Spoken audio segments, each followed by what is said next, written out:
More breaking news to talk about right now when it comes to security in hospitals. WellSpan has announced a new security measure across their campuses after the mass shooting at UPMC Memorial. Candace Scalise joins us now to talk a little bit about those changes you've just learned about, Candace. Yeah, that's right, Jasmine and Joel D. We just got the email moments ago, so I've been scanning over that. I'm going to reference it here as I talk more about the changes that patients, visitors, and staff members are going to see at WellSpan campuses and facilities. Now, behind me is the UPMC Memorial Hospital. That's where that mass shooting happened on February 22nd.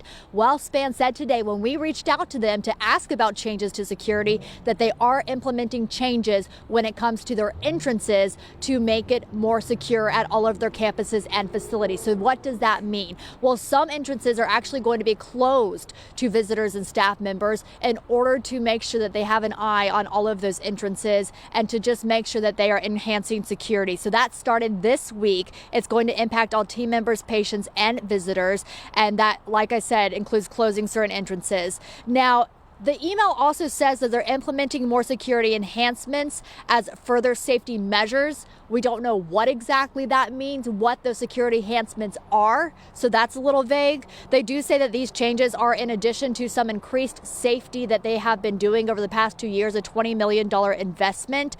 And they do utilize, WellSpan says, metal detectors in settings where entry volumes demand it. So a little vague there too. We don't know exactly where those metal detectors are, so we're going to be following up on that as well, Joel D. and Jasmine. Yeah, Candace, let's get back to this. The original story today, you found out that there is at least some sort of investigation happening where you are at UPMC. Yeah, that's right. So we know that OSHA has opened an investigation for safety at the hospital. We expect it's going to take about 6 months to complete. So today I looked into workplace violence to see what the U.S. Department of Labor statistics said when it comes to workplace violence. And from that information, it looks like from that report, about 60% of workplace deaths in 2023 included homicide. So now there's this open investigation that OSHA is conducting when it comes to safety at the hospital behind me, UPMC Memorial specifically.